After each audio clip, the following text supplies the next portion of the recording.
On an ordinary Sunday evening, October 30th, 1938, millions of Americans gathered around their radios, not knowing they were about to live through one of the strangest nights in history. A night when nothing actually happened, yet the entire nation panicked. This is the story of the day nothing happened, and everyone panicked. It started, as so many great stories do, with boredom. It was the eve of Halloween, a quiet weekend in America. Families had finished dinner, kids were carving pumpkins, and most adults were tuning in to their favorite radio shows. A little music, a little drama, the sound of comfort in the Great Depression era. Radio was the beating heart of American entertainment. There was no television yet, no internet, no push notifications. When you turned on the radio, it was your world. And on that night, a 23-year-old theater genius named Orson Welles was about to turn that world upside down. Welles was the head of a radio group called the Mercury Theater on the Air, an experimental drama show that aired on CBS. They performed adaptations of classic stories, like Dracula, Treasure Island, and Shakespeare's plays. But their ratings weren't great. That week, Welles and his team had picked a science fiction novel by H.G. Wells, no relation, called The War of the Worlds. It told the story of Martians invading Earth, destroying cities, and threatening to wipe out humanity. It was imaginative. It was bold. But it wasn't supposed to be scary. It was just another Sunday drama. Except, Wells had an idea. He told his producer, "Let's make it sound real, like it's actually happening right now." So the Mercury Theater got to work, rewriting the script into a series of fake news bulletins.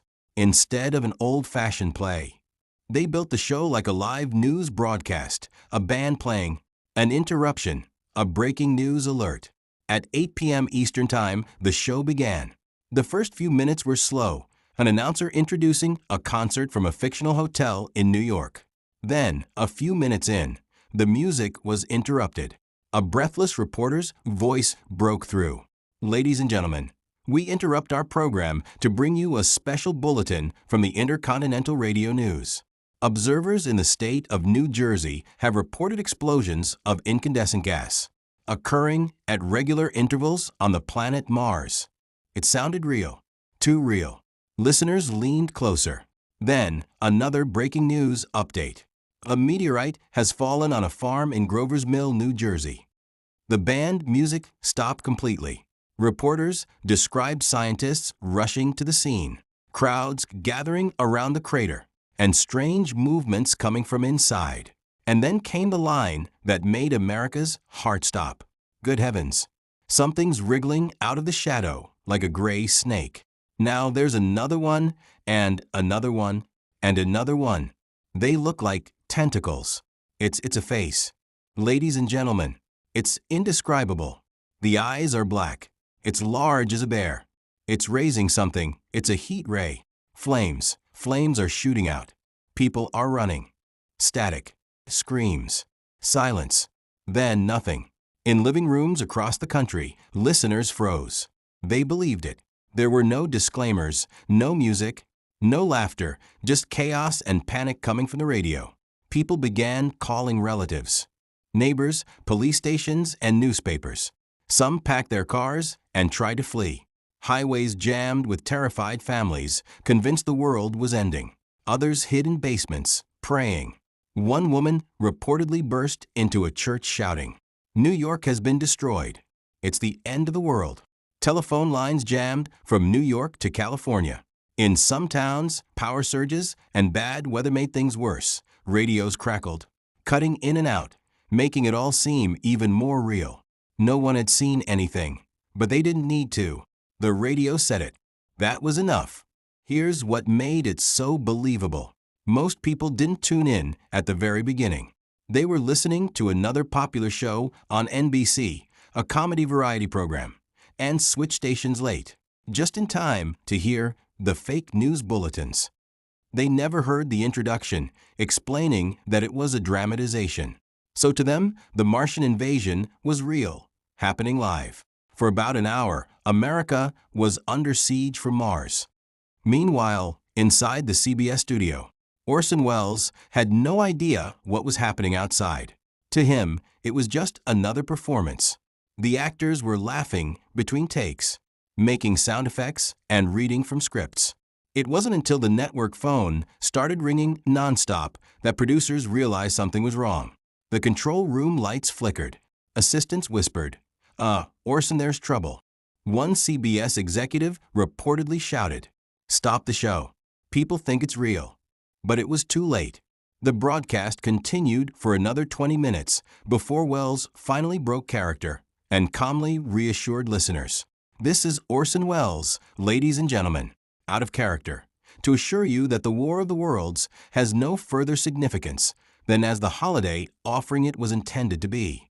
He added almost sheepishly, "It was our version of dressing up in a sheet and jumping out of a bush and saying, 'Boo.'" But by then, the panic was already nationwide. Police cars surrounded the CBS building in New York. Reporters from dozens of newspapers crowded the entrance. Across the country, emergency switchboards were overwhelmed. Some listeners claimed to have seen Martian machines, even though none existed. Others said they smelled poison gas in the air. Fear spreads faster than fact. And that night, fear ruled America. By midnight, the panic began to fade as newspapers and local radio stations clarified that it was just a dramatization. No invasion, no aliens, no fire, no explosions. The next morning, newspapers were furious. Headlines screamed, "Radio fake scares nation. Mars invasion terrifies U.S." And thousands panic at radio war. Some accused Orson Welles of irresponsibility, saying he abused public trust. Others accused CBS of playing God with the airwaves. But Welles insisted it was all a misunderstanding. In a press conference the next day, surrounded by flashing cameras, he looked wide-eyed and humble. He said softly, "I had no idea anyone would take it seriously. We never meant to frighten people. It was just a Halloween story." Reporters pressed him. Was it a stunt for publicity? Welles denied it, but secretly he knew what this meant. Overnight, his name was known across America. In the following weeks, hundreds of letters poured in, some angry, some amused, some thankful. One listener wrote, "You scared the daylights out of us, but it was the best radio show I ever heard." Another said, "Please tell my wife there are no Martians. She hasn't come out of the cellar yet." And though outrage was loud, so was fascination. Orson Welles became an overnight celebrity. And just 3 years later, he directed Citizen Kane, one of the greatest films ever made. But beyond fame and controversy, the 1938 panic revealed something deeper about the world. It showed how powerful media can be, how a single voice, through a box in your living room, could shape what millions of people believe. Remember, this was before social media, before fake news, before deepfakes. And yet, one fictional broadcast convinced an entire nation that aliens had landed. It wasn't really a story about Martians. It was a story about trust. People trusted what they heard on the radio more than what they saw with their own eyes. And when fear entered that trust, chaos followed. In the years after the broadcast, researchers studied it as one of the first examples of mass hysteria. Psychologists found that people's panic didn't come from stupidity. It came from imagination. When they heard something unbelievable, they didn't say, "That's fake." They said, "What if it's true?" That little question, "What if?" was enough to send thousands into the streets. Decades later, the event still fascinates historians and storytellers.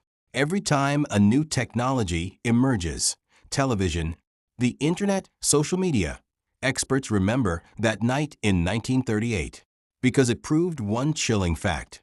If people believe what they hear, and they hear fear, panic can spread faster than truth. And yet, there's something darkly funny about it, too. It was literally a night when nothing happened.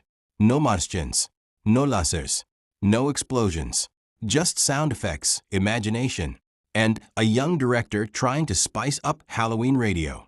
But because people believed it, it became one of the most famous nights in American history. The day nothing happened, and everyone panicked. Even now, if you listen to the recording, it sounds harmless.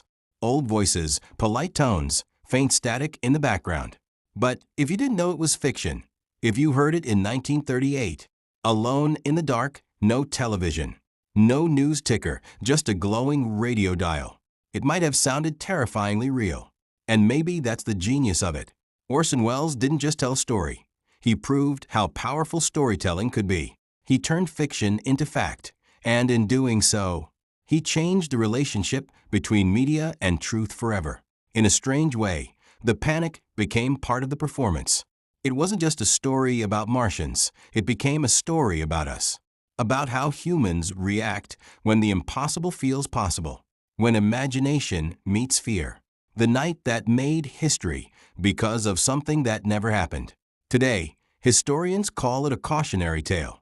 Journalists study it. Filmmakers reenact it. Teachers use it to explain media literacy. But maybe the best lesson comes from Orson Welles himself. Years later, when asked about the broadcast, he laughed and said, "We didn't mean to cause a panic. We just wanted people to listen." And listen they did.